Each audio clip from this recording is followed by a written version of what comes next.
इतिहास स्रोतों और तथ्यों से होता है, इतिहास व्हाट्सएप के झूठों से नहीं होता है। और यहाँ मेरी कोशिश सिर्फ इतनी है कि स्रोतों और तथ्यों से जो सच मिले वो मैं आपके सामने लेके आऊं। नमस्कार। सबसे पहले शुक्रिया 10,000 से अधिक अपने उन साथियों का जिन्होंने मेरे चैनल को सब्सक्राइब किया और लगातार मेरे वीडियो शेयर कर रहे हैं और अपने फीडबैक्स दे रहे हैं। शुक्रिया शुक्रिया शुक्रिया। आप लोग साथ बने रहिए। आप लोग हैं तो मेरी ताकत है और मेरी कोशिश होगी कि मैं लगातार आपको इतिहास से तथ्य उपलब्ध कराता रहूं और आपकी उम्मीदों पर खरा उतरता रहूं।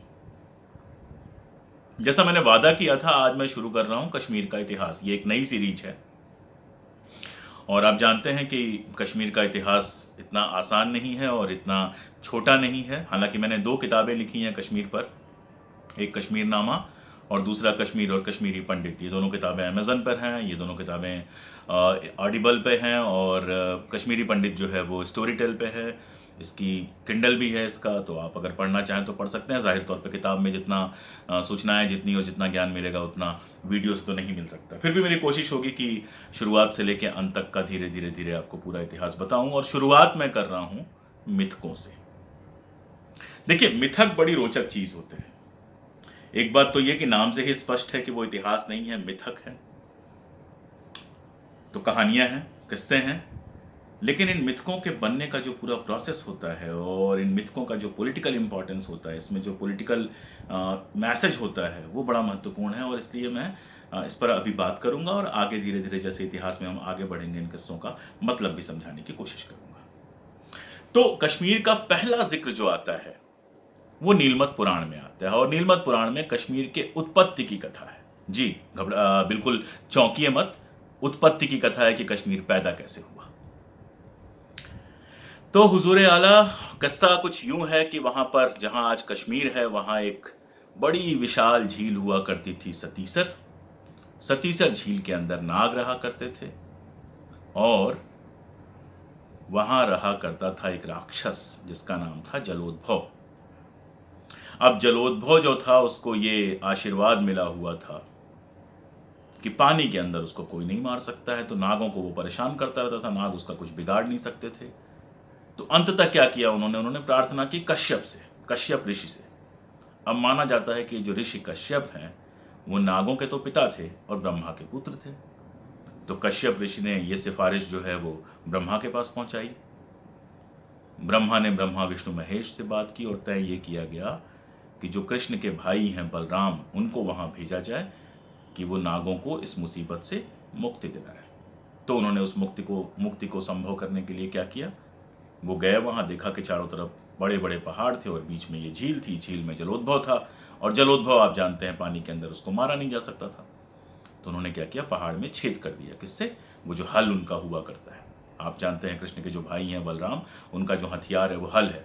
तो हल से उन्होंने पहाड़ में छेद कर दिया। छेद से सारा पानी निकल गया, हरी भरी जमीन बाहर आ गई। जलोद्भव जो था पानी के बाहर आ गया, फिर उसकी हत्या कर दी, उसको मार दिया और नाग खुशी खुशी वहां रहने लगे। नाग और पिशाच वहां रहते थे। फिर आगे कहानी है कैसे नागों और पिशाचों में झगड़ा हुआ, कैसे कश्यप ऋषि ने कहा कि अब यहाँ मनुष्य भी रहेंगे। नागों ने उसका विरोध किया तो श्राप दे दिया। वो सब लंबी कहानी है कि उसके बाद कैसे मनुष्य वहां रहना शुरू किए। नीलमत पुराण में ये सारी कहानी है। तो ये पहली कहानी हुई नीलमत पुराण से, लेकिन इकलौती कहानी नहीं है, इसके अलावा भी 2 कहानियां। दूसरी कहानी है बेदियाउद्दीन की। विल्सन साहब अपनी किताब हिंदू हिस्ट्री ऑफ कश्मीर में इसका जिक्र करते हैं। इसमें यह है कि सरनदीप नाम की एक जगह से आदम कश्मीर आया और 1110 साल जो है मुस्लिम वहां राज करते रहे। उसके बाद वहां के कोई राजा थे, क्या नाम था उनका, हरिनंद। हरिनंद से उनकी लड़ाई हुई, हरिनंद ने उनको हराया और उसके बाद जो है उसके बाद हरिनंद के वंशज यानी कि हिंदू राजा वहां पर राज्य करते रहे। इस तरह की कहानी वहां पर है। इस वाली कहानी में एक मजेदार बात यह है कि माना जाता है कि हजरत मूसा, जिनको मोजेस के नाम से आप जानते हैं, जुडाइज्म में, क्रिश्चियनिज्म में जिनका जिक्र है, कि हजरत मूसा जो है वो कश्मीर आए थे और कश्मीर में उनकी कब्र भी है। ईसा मसीह की भी कब्र होने की वहाँ कहानी है। और एक कहानी ये भी है कि इजराइल में जब पहला एक्सोडस हुआ था तो जो 10 कबीले वहाँ से निकले थे उनमें से कुछ कबीले कश्मीर में आके बसे थे और आज के जो कश्मीरी हैं वो उन इजरायली कबीलों की संतानें हैं। अब बहुत सारी कहानियाँ हैं इस तरह की। उनका ऐतिहासिक महत्व कितना है, कितना नहीं है, अगर ज़रूरत पड़ी तो आगे बात करेंगे। इस वाली जो कहानी है, इसमें भी वही कहानी है कि चारों तरफ जो पहाड़ थे, उन पहाड़ों में छेद किया गया और वो पानी से कश्मीर निकल आया। लेकिन यहाँ पर जो ऋषि हैं, उनकी जगह पर काशेफ़ आ जाते हैं। और एक मज़ेदार बात ये है कि यहाँ पर उन पहाड़ों का नाम दिया जाता है, बताया जाता है कि बारामूला नाम की पहाड़ी थी, बारामूला नाम के पहाड़ थे और बारामूला पहाड़ में छेद करके ये पानी निकाला गया था। ध्यान में रखिएगा ये तथ्य, अंत में आपको इसके बारे में बताऊंगा। लेकिन इन दो कहानियों के अलावा एक तीसरी कहानी, जैसा मैंने बताया, वो बुद्ध से जुड़ी हुई है।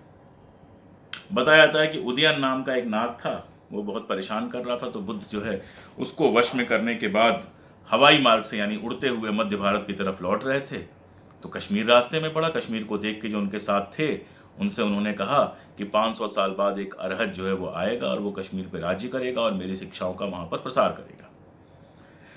तो साहब, उन्होंने अपने शिष्य को बताया और बुद्ध की मृत्यु के 50 वर्ष बाद उनके शिष्य आनंद जो हैं, जो तब तक अरहत हो चुके थे, अरहत मतलब समझिए कि एक तरह की डिग्री है, अरहता।